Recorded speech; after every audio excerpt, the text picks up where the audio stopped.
and sort of connected with the loving kindness meditation, which we did at the end of our practice just now, comes the whole idea of,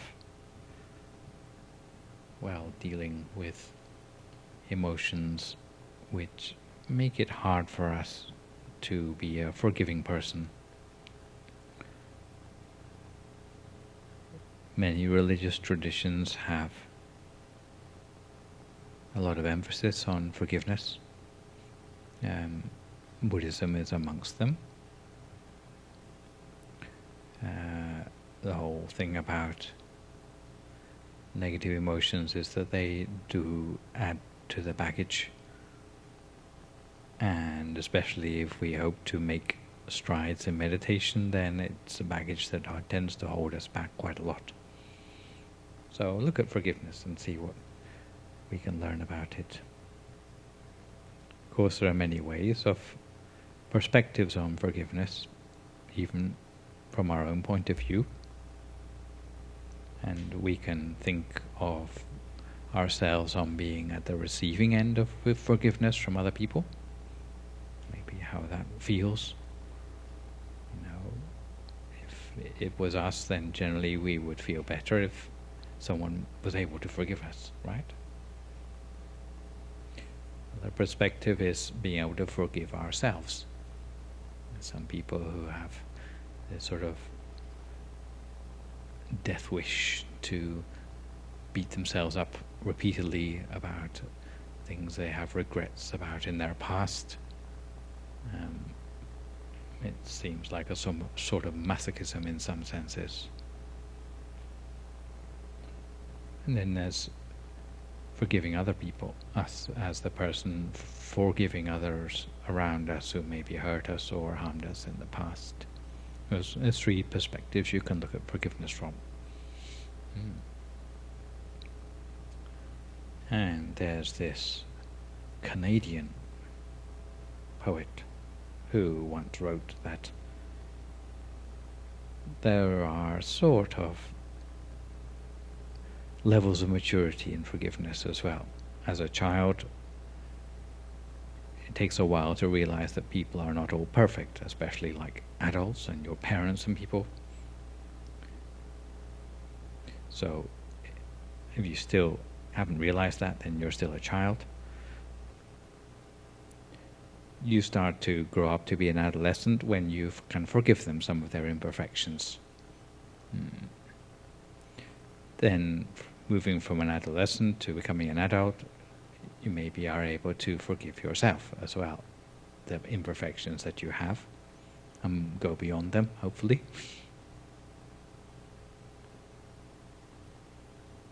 And somehow the ability to forgive yourself is something that helps you to become wise.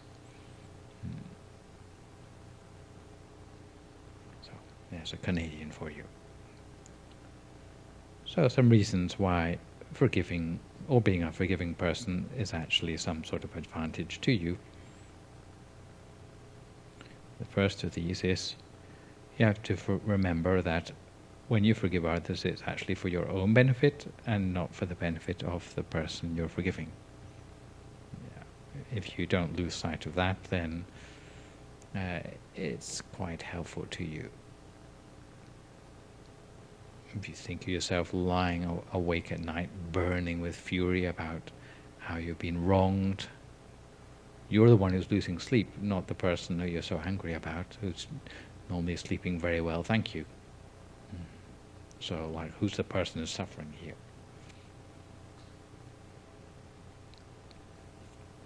Secondly, the thing not to lose sight of is forgiving people doesn't mean condoning what they've done. And it may not mean forgetting what they've done. Because part of the being wise is, well, storing away information so that once you start to learn what are people's shortcomings, like the sort of thing that leads you to be hurt, then you don't leave yourself open to that so easily next time around, because there's a learning process. But as for the forgiving side, yeah, it's important to make a separation between people and what people do. So this ability to say, well, look, I like you as a person, but I don't like some of the things you do. So I forgive you as a person, but the behavior, like, I don't want to see it again. Yeah, but I can still, like, be your friend, okay? But it's just like, I'm not going to let you do that again.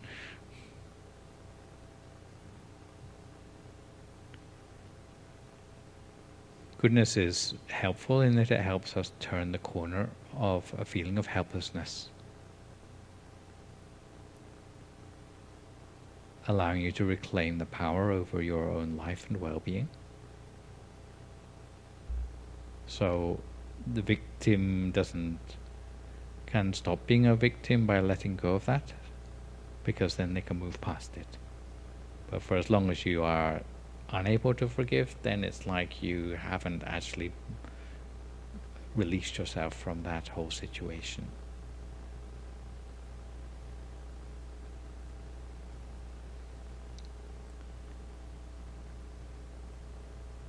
There are difficult emotions involved with being able to forgive someone, which may include things like blaming and anger and grief.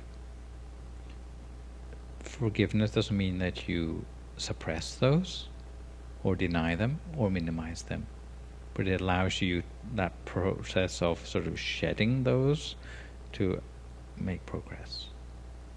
Otherwise it's like bottled up inside you.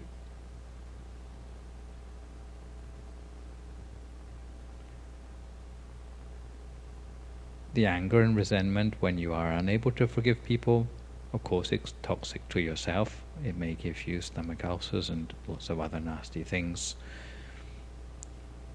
But what you may not have considered is actually toxic to the people around you as well. And for as long as you're hanging on to those sort of negative feelings, it somehow affects the people around you in the same way. Maybe not the people who have actually wronged you as well. It might be your children, it may be your family. They actually end up suffering with you for as long as you are unable to let go of that. You hear about these usually Chinese sort of family feuds where they are avenging things that happened 7 generations ago. You can imagine how long that sort of sense of negativity has affected a whole family until it's almost become who they are, you know. If they can't be anything more than that, well, it's slightly worrying. Research shows non-forgiveness in families leads children to be exposed to ongoing conflict and or being placed in the middle of it. So it's often the children who suffer. They're really the innocents in the whole process. Yeah, it's sad. And the thing that we might sort of justify not forgiving people is this sort of sense that somehow we're going to have pleasure in getting even. But even if you do get even, and sometimes it doesn't ever happen, it's usually short-lived. Yeah, you get this sort of to punch the air or something. Yeah, got their own back. With like, okay, like you're happy for like 2 minutes or something. And then what, you know, you still got the rest of your life to deal with. So yeah, it's slightly sort of overrated. In Buddhism, they have, you be aware there are different sort of denominations and traditions, even within Buddhism, different views relating to forgiveness, but most of them seem to point in the same direction. Technically speaking, it's known as Gamana Sila or Titikha. It's a willingness to let go of anger, resentment or vengefulness that we have towards those who have injured us or those we love. Sometimes forgiveness is even defined as a form of generosity, giving people a chance or another chance.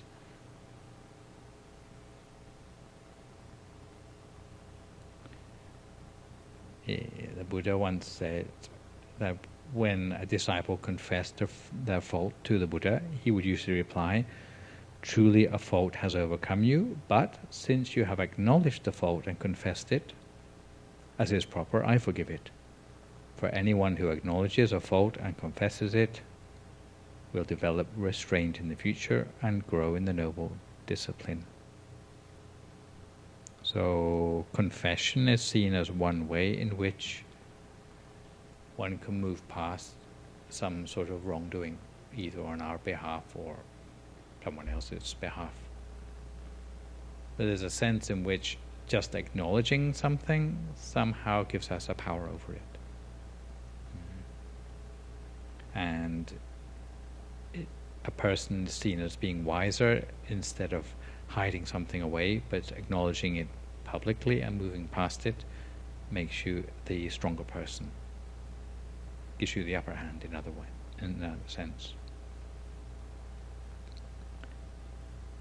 And the Buddha also said that by three things a wise person can be known: seeing a fault as it is, on seeing it tries to correct it, and when another acknowledges the fault, he forgives it as he should. So let's say someone else has messed up, they've hurt you, but once you see that person trying to make amends somehow, let them do that. Don't sort of say, well, we're not going to let them sort of move past that themselves. That's seen, the opposite of wise is generally sort of dumb. So it would be seen as a dumb thing not to let them do that.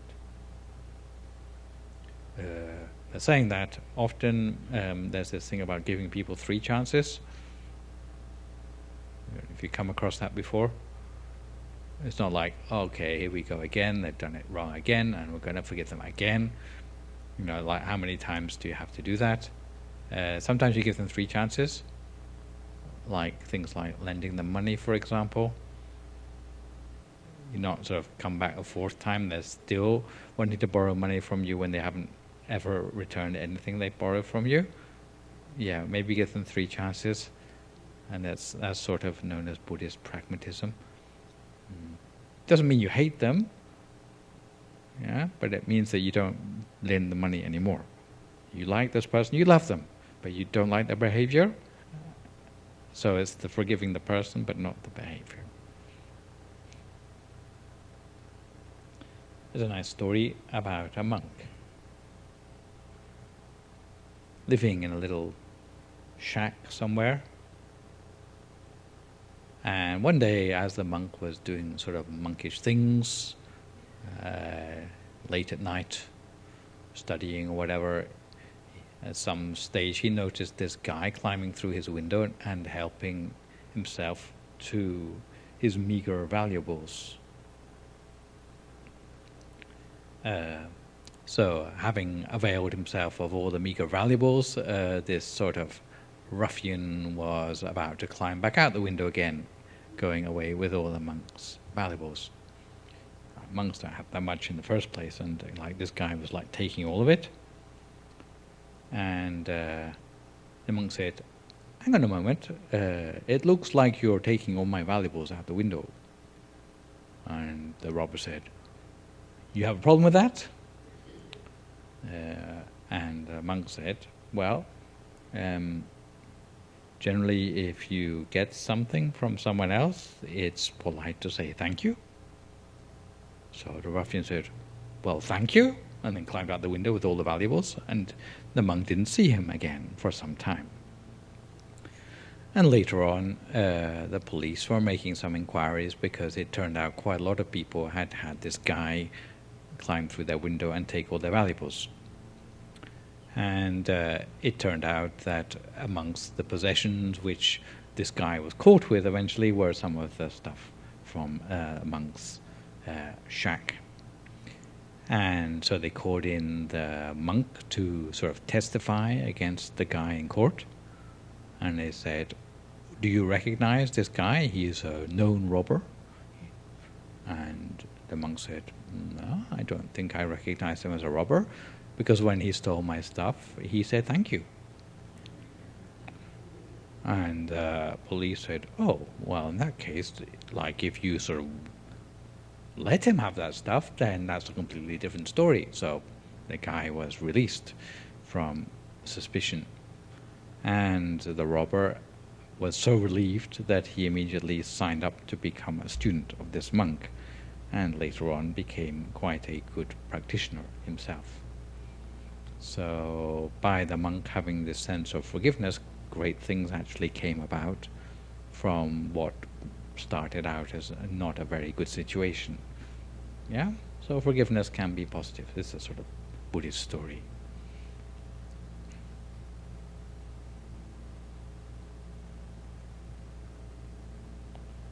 But it's not easy to be a forgiving person. It takes effort. It takes less effort to forgive people you like. In fact, you can say that there's a sort of biological instinct to sort of forgive people we like. Yeah, it's not too hard. But beyond forgiving people we like, to like people we feel sort of indifferent about, or maybe people we don't like that much at all, then it needs a special effort. It's not that it can't be done, but it doesn't take some sort of intention and maybe even training to be able to manage to do that. And you could say that what we just did with spreading loving kindness, it is a way in which we can learn to do what is quite difficult, which is to extend that sense of forgiveness and love and loving kindness, all that good stuff, towards those for whom it doesn't come naturally. But it's something you can train yourself to do.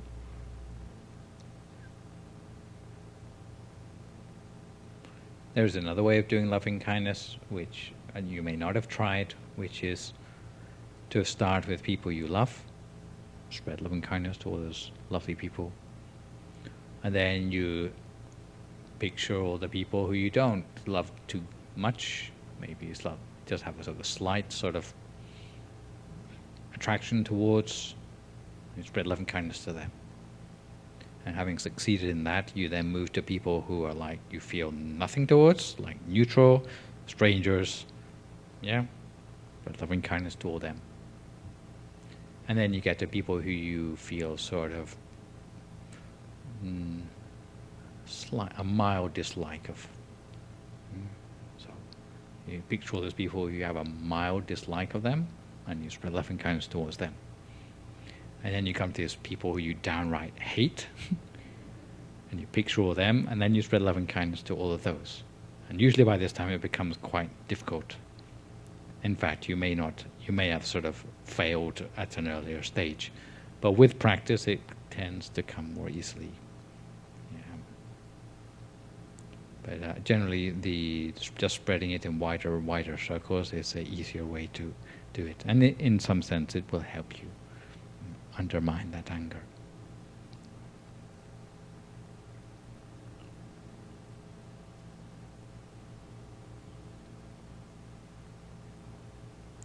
You start with a small situation when you are thinking about training yourself in forgiveness. Sometimes people have this sense of not wanting to forgive because it actually makes their life harder. If a person can sort of hang on to this sort of being wronged by some other person, maybe since their childhood or something, it allows them to blame everything on that and on that other person. And what they then get to do is never to take responsibility for their life at all, because they can blame everything that went wrong in their life on that certain small situation that happened a long, long time ago. Actually, it takes a much braver person to have to face up to taking responsibility for their life and not putting the blame on other people. So there's this thing about pointing the finger at other people, but you've got another 4 fingers pointing back at you.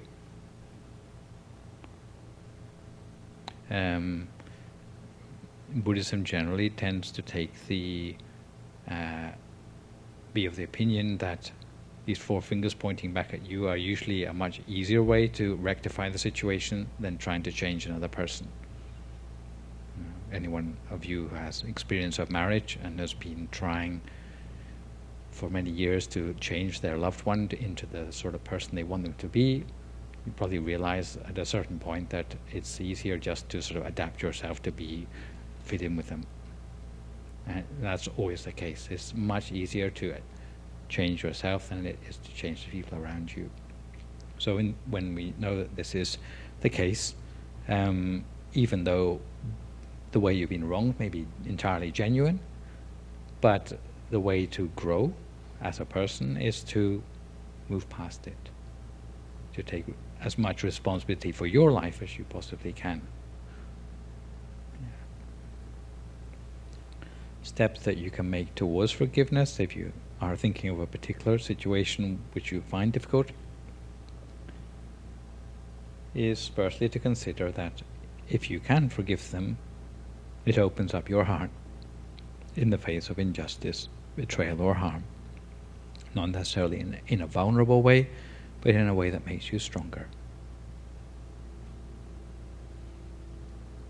Secondly, don't forget that everyone would like to be forgiven if they have the chance at that. It's something you can do for other people. It's a gift.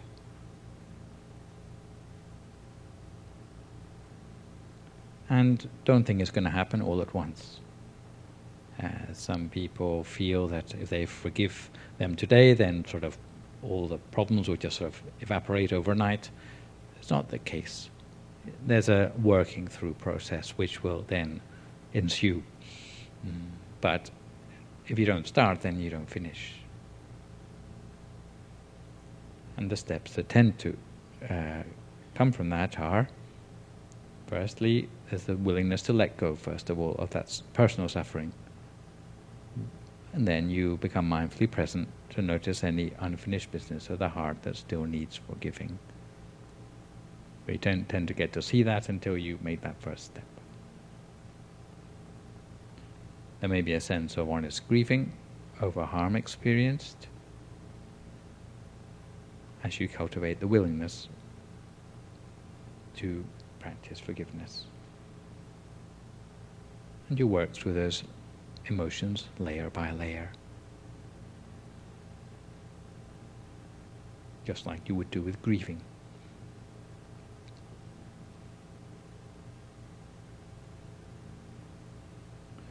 And practice of loving kindness, as we did at the very end of our meditation just now, whether you do it from the point of view of expanding it just generally towards living beings, or whether you work from the liked people to the disliked ones, it's a vital way in which you can make a difference to the way you feel. There is some point where the anger you felt somehow evaporates, or is undermined, somehow it doesn't have power over you anymore. It's quite dramatic how that can happen, especially if it's been something that's been with you for a long time already, that sort of grudge or whatever. Notice at some stage it doesn't have sway over you anymore. We talked more about anger this evening. It's something that's slated up for the evening talk. That's another sort of way of looking at it. Forgiveness is the means to overcome it in some sense, but the anger is what you feel. We'll talk about that more this evening. One final quote from the Dalai Lama is that he said, he forgives, but he doesn't forget. So there's a learning process. I think he manages to forgive everybody, but he probably stores away quite a lot of things in his memory to avoid similar situations occurring in the future.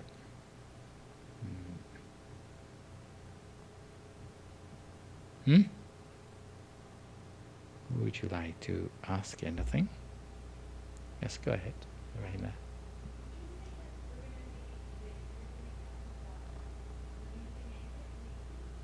Belief in anger. Yes, nipping it in the bud, I think it's the title. That's this evening.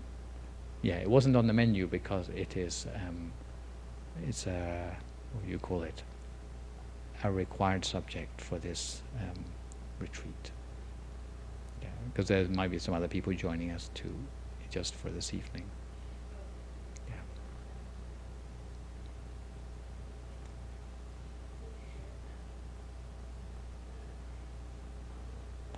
I think they got a video or something. They'll probably not keep it to themselves.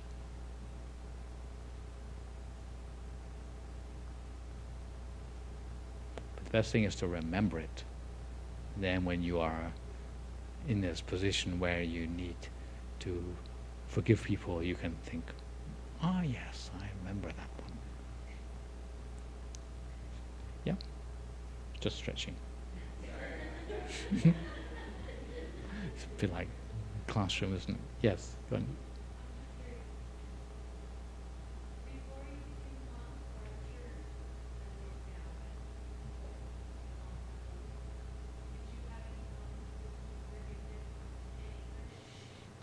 Yes, I think so.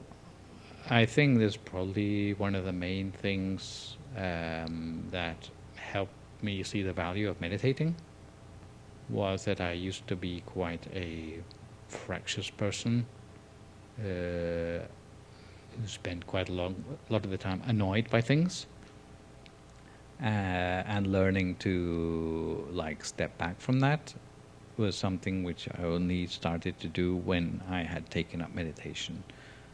So I've become a different person as a result of meditating. And I think that was one of the things that made me see the value of meditating, that it did release me from that. Otherwise, I think I would have not been a particularly nice person to know. Yeah.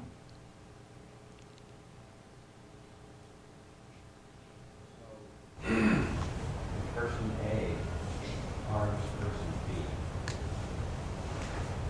and person A admits fault.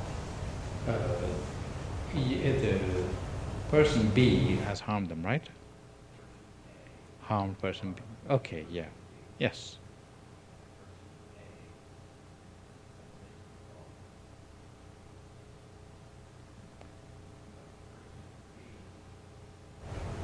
Still, harm. And what are, how does person A go about forgiving themselves when the harm is still there?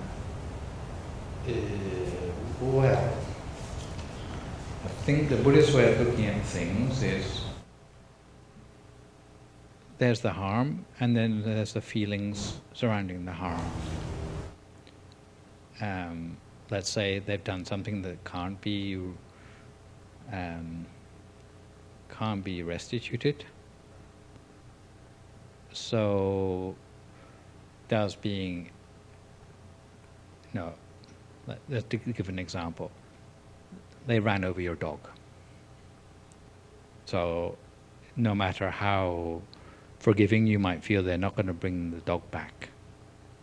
Or even if they get you a new dog, then it might not look the same as the last one. But the feelings you have, they are eating you up inside, whether you have a dog or not.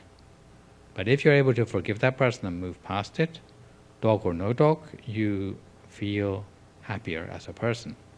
And I think that's the argument I'm trying to make, is that that in itself is worth forgiving the person for. And you'd be silly not to forgive the person if you want to carry around that thing, given that it's not going to bring your dog back one way or the other. Oh, forgiving yourself. I ran over your dog.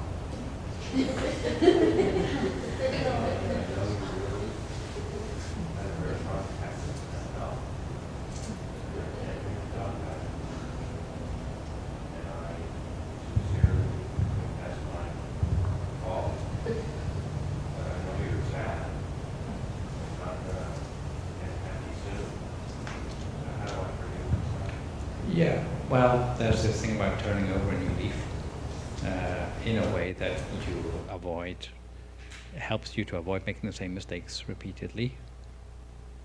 And yeah, you need to move past it, I think.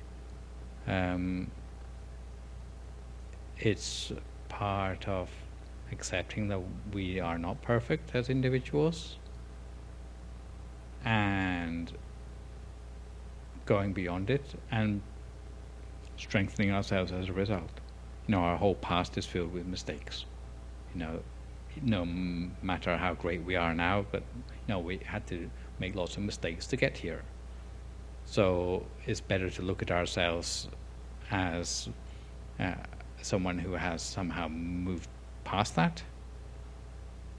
And guilt is not seen as a constructive emotion.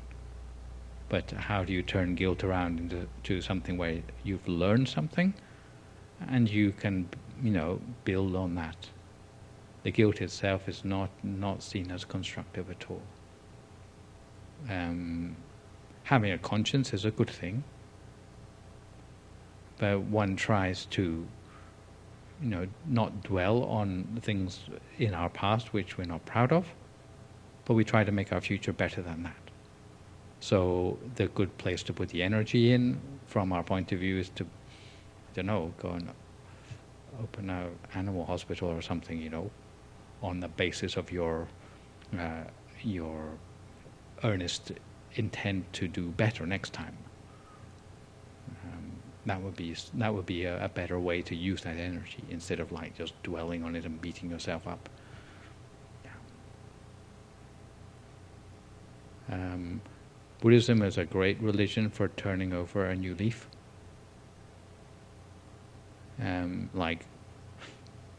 Usually you have New Year's resolutions and that sort of thing. Thai people have got New Year 4 times a year, because they love to make a new start and look forward and don't look back and dwell on the past. And there's a sort of pragmatic sort of sense in that, without sort of just trashing everything and sort of forgetting about it, but constant sense of improvement and moving beyond that. But if in doubt and you get these people who keep running over your dog, you give them three chances. Yeah.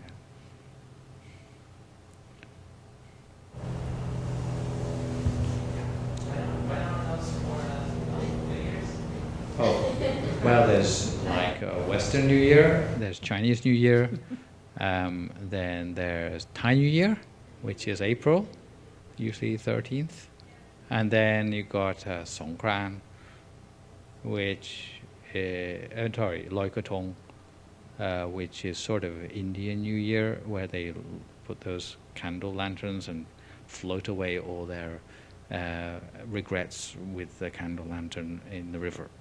Yeah, and then later someone can pick up all the litter out of the river. Yeah, yeah. So 4 times a year.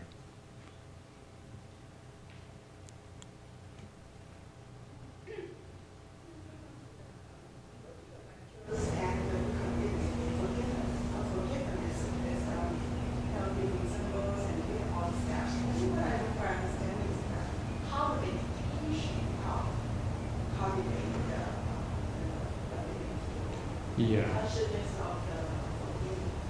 It's not obvious how meditation can possibly help, but there is something in this loving kindness meditation which is very powerful.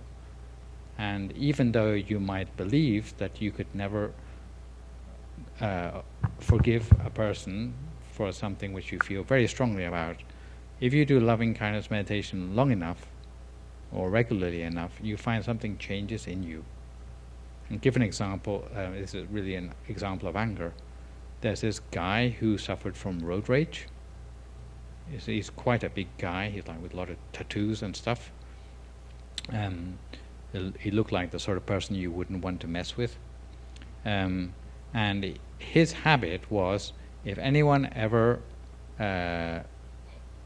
sort of passed him, overtook him in the car, then he must go faster and overtake that person again. So he must always be in front of the person who was going faster. And it just became automatically what he always did. He got angry, and then he came for meditation, and at a certain stage this guy went past him in the car, and he thought, well, so what? And he thought, well, that's strange. I normally don't think like that. Something's changed in me. And the person sitting in the passenger seat said, you going to let them get away with that? He says, well, I think I am. I'm not the person I used to be anymore.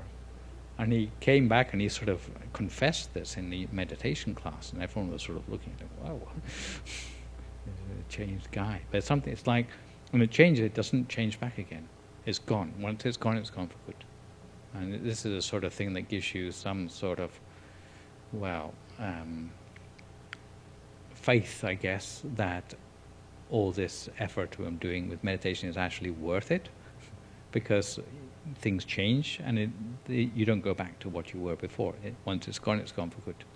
So it is quite encouraging. And with anger, well, personally, I think that was very much more obvious than in maybe other aspects of like one's personal imperfections. So I recommend loving kindness meditation. Yes, Ryan. You learn early on that anger is really a negative thing. But is it always a bad negative thing? Because I know people who, because they got so angry at somebody, they, for example, became rich. Like that, whatever somebody said or how they were put down, it motivated them to become really incredible. Yeah. Well, we'll talk more about anger this evening, but anger is fairly toxic too. And there's a sense in which, especially any of you who are teachers, you know that by pretending to be angry, you can also achieve many of those things as well, without actually being angry.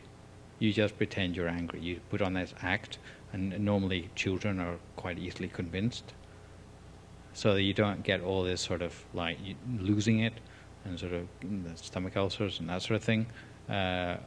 You just sort of put on this act of speak really loudly, and children sort of take you seriously then. Yeah. So sometimes it's just this question of being taken seriously. Losing it doesn't necessarily make that more convincing. And there's this thing about like justified anger and that sort of thing, and having the full range of emotional sort of reactions to things, which sometimes you hear complimented in the media. There are ways to make a point without being angry, and I don't think anger ever really helps anything too much. Anyway, we have come to 11 o'clock. As you may know, monks may be flexible in many things, but lunchtimes is not negotiable. And I don't know if you heard, there's a whole bunch of Thai people coming who are coming to, I think, give... a group photo? Now? Oh, now, okay. With the monk or not? Okay. So we have to quickly get the group photo before all these Thai people come and take over. Yeah.